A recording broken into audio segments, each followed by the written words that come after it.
Hello everyone. भाई nitrogen phosphorus तो हमने पढ़ लिया। प्लांट के लिए सबसे इंपॉर्टेंट ना ये चार एलिमेंट होते हैं। एक नाइट्रोजन है, फॉस्फोरस है, पोटेशियम है और सल्फर भी है। ठीक है, sulphur is also one of the most important. कुछ कुछ केस में कुछ ऐसी क्रॉप्स है जहाँ सल्फर ज़्यादा इंपॉर्टेंट होता है, बाद में पोटेशियम का रोल आता है। ठीक है, तो चारों एलिमेंट है जो बहुत ज़्यादा ही इंपॉर्टेंट होते हैं। तो नाइट्रोजन फॉस्फोरस के बाद हम बात करते हैं पोटेशियम के बारे में। भाई देखो, हर बार की तरह हमारे अगर हम नाइट्रोजन की बात करें, ठीक है, पोटेशियम की बात करें तो सिंपल के प्लस की फॉर्म ही में इसको डायरेक्टली प्लांट अपटेक कर लेता है। सफिशिएंट रेंज मैंने आपको बता चुका हूँ मैं आपको कि 1 से 5% होती है नाइट्रोजन की। 0.1 से 0.5 में अगर आप पाओगे तो फॉस्फोरस को पाओगे, और 1 से 5% फिर से होती है किसकी? पोटेशियम की। ठीक है, ये बात हमारी हो चुकी है, इसको हम लोग डिस्कस कई बार कर चुके हैं। ठीक है, अब तो याद ही हो गया होगा। ठीक है, पर सबसे एक अलग बात क्या है भाई, नाइट्रोजन में हमने बोला कि ये प्रोटीन बनाता है, क्लोरोफिल बनाता है। फॉस्फोरस में हमने बोला भाई ये डीएनए आरएनए में देखने को मिलता है। पर ये पोटेशियम के ये सारे काम नहीं, पोटेशियम ये सब नहीं करता। पोटेशियम क्या है, सेल के अंदर जो भी अलग अलग स्ट्रक्चर वगैरह प्रेजेंट है, पोटेशियम उनका पार्ट नहीं है। पोटेशियम साइटोप्लाज्म है जो सेल का, वहाँ फ्रीली प्रेजेंट रहता है। ठीक है, तो ये एकदम ब्रीफ बात हुई पोटेशियम के बारे में। अब अपन बात करेंगे इसके फंक्शन के रिगार्डिंग। अब देखो, जैसे हमने फॉस्फोरस में फंक्शन पढ़े थे तो हमने ग्रुपिंग कर ली थी, थोड़ा आसान होता है कि भाई 6-7 फंक्शन है अलग अलग, जो सिमिलर है उनको एक साथ ले आओ तो याद थोड़ा इजी रहता है ना। तो ऐसे हम करते हैं पोटेशियम के साथ भी। सबसे पहला पॉइंट आप लिखोगे, टॉलरेंस प्रोवाइड करता है। टॉलरेंस मतलब सहन शक्ति। ठीक है, किसी चीज़ को झेल सकता है। किसको झेल सकता है? ड्रॉट, सूखे को झेल सकता है। ठीक है, सूखे को झेलेगा। कोल्ड, ठंडियों को झेल सकता है। और सबसे इंपॉर्टेंट, डिसीज एंड इंसेक्ट, या इंसेक्ट, पेस्ट एंड डिसीजेस लिख रहा हूँ मैं। ठीक है, पेस्ट एंड डिसीजेस, इंसेक्ट लिखो, जो लिखना है लिखो, बात समझ जाओ। ठीक है, इस पॉइंट की वजह से पोटेशियम का जो रोल है वो इंटीग्रेटेड पेस्ट मैनेजमेंट में भी इस्तेमाल में लाया जाता है। ये पोटेशियम ज़्यादा डालो, पेस्टिसाइड कम डालने पड़ेंगे, क्योंकि आपको फिर क्या इंसेक्ट वगैरह, पेस्ट डिसीज वगैरह थोड़ा कम लगेगी हमारी क्रॉप को। ठीक है, तो पहला पॉइंट क्या हो गया कि ड्रॉट के लिए टॉलरेंस प्रोवाइड करेगा। कोल्ड या विंटर हार्डीनेस भी कह सकते हो आप कोल्ड को, विंटर हार्डीनेस, विंटर में बनेगा प्लांट हार्डीनेस, मतलब विंटर को भी थोड़ा इजीली सर्वाइव कर पाएगा। और तीसरा सबसे इंपॉर्टेंट पॉइंट क्या, paste and disease resistance provide करता है। ठीक है, पहली बात ये हुई। दूसरा पॉइंट जो इसमें है वो भी हम पहले पॉइंट से जोड़ लेंगे। कैसे जोड़ लेंगे भाई?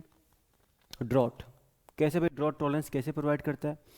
देखो, पोटेशियम का सबसे इंपॉर्टेंट रोल होता है ऑस्मो रेगुलेशन में। ठीक है, और जो आपका स्टोमेटा ओपन क्लोज होता है वो सारा खेल है ऑस्मो रेगुलेशन का। तो स्टोमेटा की क्लोजिंग और ओपनिंग को रेगुलेट करता है। क्या करता है ऑस्मो रेगुलेशन से? स्टोमेटा की ओपनिंग एंड क्लोजिंग। ठीक है, खुलेगा या बंद होगा, ओपनिंग एंड क्लोजिंग को मेंटेन करता है कौन? पोटेशियम की। स्टोमेटा खुलेगा या बंद होगा, तो भाई ऑब्वियस सी बात है, अगर स्टोमेटा खुला रह गया पानी बहुत ज़्यादा लॉस होगा। अगर ड्राई कंडीशन है तो स्टोमेटा ज़्यादा टाइम तक अगर बंद रहे, अच्छी बात है, वाटर का लॉस कम होगा। तो दो पॉइंट हमारे हो गए। आपका यहाँ पे ड्रॉट आ गया, ऑस्मो रेगुलेशन आ गया। ऑस्मो रेगुलेशन में याद रखना कि भाई क्लोरीन एंड सोडियम, ठीक है, ये भी दो इंपॉर्टेंट एलिमेंट है जो ऑस्मो रेगुलेशन में रोल प्ले करते हैं। कौन कौन? Potassium, sodium and chlorine. ये तीन एलिमेंट है जो ऑस्मो रेगुलेशन में रोल प्ले करते हैं। याद करो, कहते नहीं कि भाई जो सोडियम होता है वो पोटेशियम के कुछ कुछ फंक्शन को रिप्लेस कर सकता है। ठीक है, सारे नहीं कर सकता, पर कुछ कुछ फंक्शन को रिप्लेस उसके वो कर सकता है, क्योंकि दोनों बहुत ज़्यादा सिमिलर होते हैं। ठीक है, सिमिलर के बाद हम लोग आते हैं, ठीक है, ऑस्मो रेगुलेशन वाला पॉइंट है जो हमारा हो गया क्लियर। ठीक, इतना ध्यान में रखना है यहाँ पे आपको।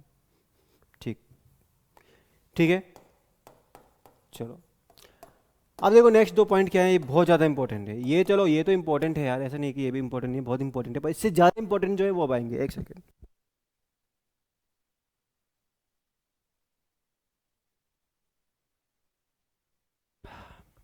ठीक है भाई, मौसम बदल रहे हैं, तबीयत तो हो रही है गड़बड़। अब देखो बहुत इंपॉर्टेंट पॉइंट है। देखो, पोटेशियम हमने कहा कि स्ट्रक्चर में पार्टिसिपेट नहीं करता। ठीक है, बड़ी ये मतलब नहीं इसका फिर कोई काम नहीं है, इतने सारे काम है उसके। ठीक है, और इसमें एक काम हो रहेगा, it activates more than 80 enzyme, 80 भी इंजाइम से ज़्यादा ये एक्टिवेट करता है। कहीं कहीं 60 भी लिखा मिलेगा, कोई दिक्कत नहीं है। ठीक है, नंबर नहीं पूछता, वो ये पूछता है कि इंजाइम एक्टिवेटर कौन है, कौन ऐसा एलिमेंट है जो बहुत सारी इंजाइम्स को एक्टिवेट करता है। That is potassium. जिसमें सबसे इंपॉर्टेंट इंजाइम की अगर मैं बात करूँ तो उसको हम कहते हैं स्टार्च सिंथेटेज।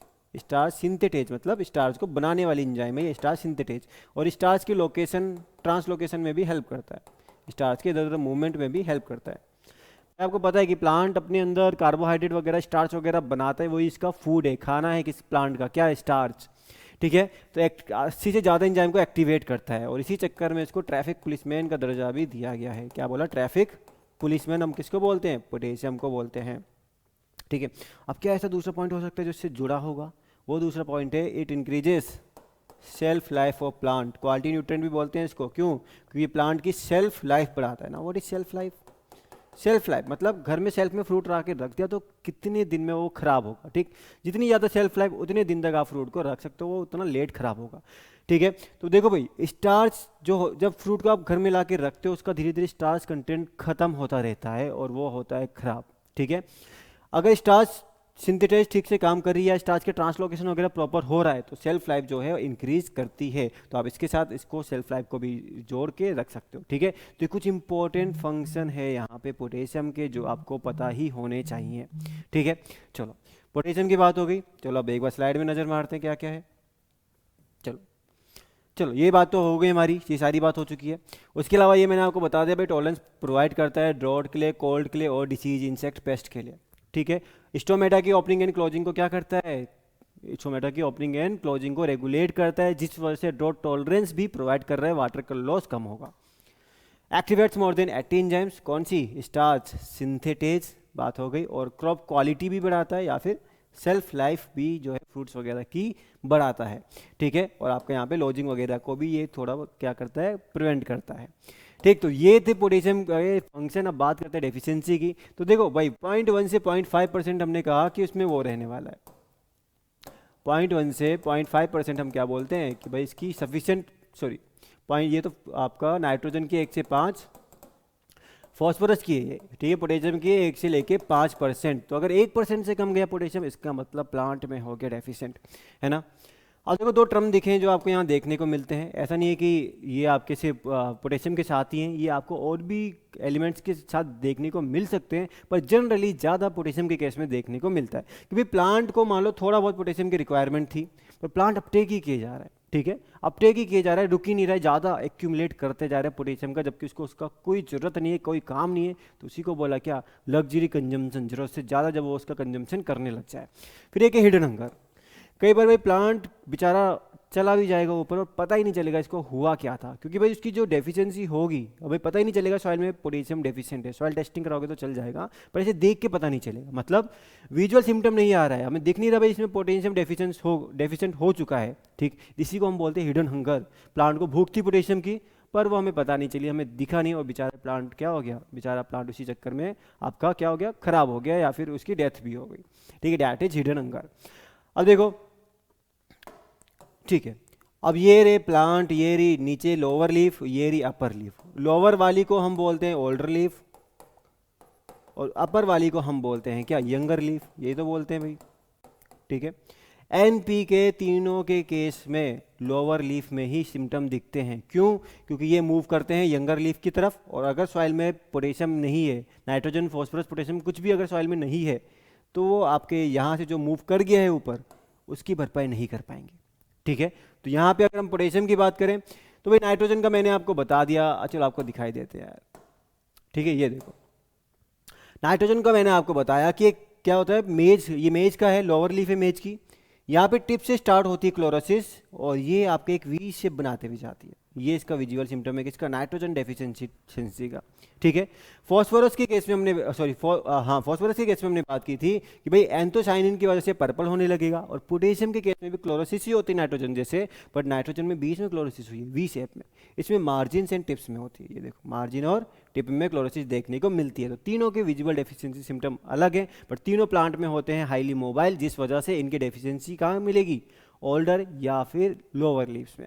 ठीक है। अब देखते हैं और भी कुछ पॉइंट बचा है तो चलो, ये बात हो गई है हमारी कंप्लीट, और ये बात भी हो गई है। ठीक है। बाकी लिखा है लॉजिंग वगैरह, कमी हो गई तो प्लांट लॉज कर सकता है, गिर सकता है पूरा, ज़्यादा तेज हवा वगैरह चली तो। ठीक है भाई। तो ये तो था पोटेशियम के बारे में। उसके अलावा देखो एफओ के जितने भी प्रीवियस ईयर के जितने क्वेश्चन आए, एंटोमोलॉजी में क्या क्या क्वेश्चन पूछे पिछले 4-5 साल में, वो सब सब डिस्कस है यहाँ पे, ठीक है। इसमें मैंने आपको टॉपिक बताए हुए हैं। तो इस तरीके से हमारा पूरा यहाँ पे एक प्लेलिस्ट बना हुआ है जो मैं डिस्क्रिप्शन में डाल दूंगा, जिसमें आपको कुछ मैराथन भी मिलेगी। इकोनॉमिक्स का मैराथन है, इकोनॉमी का मैराथन, हॉर्टिकल्चर का मैराथन, ऑलरेडी जो पहले के मैराथन रिकॉर्डेड हैं, अभी सिलेबस थोड़ी चेंज कर दिया उन्होंने, ठीक। तो आपको यहाँ से बहुत सारी चीज़ें काम की मिल सकती है, तो आप इसको डिस्क्रिप्शन में जाके देख सकते हो, ठीक है। Thank you so much. बाकी लाइक वाइक थोड़ा बहुत कर दिया करो, शेयर भी कर दिया करो, ठीक है। थैंक यू, मिलते हैं आपसे नेक्स्ट सेशन में।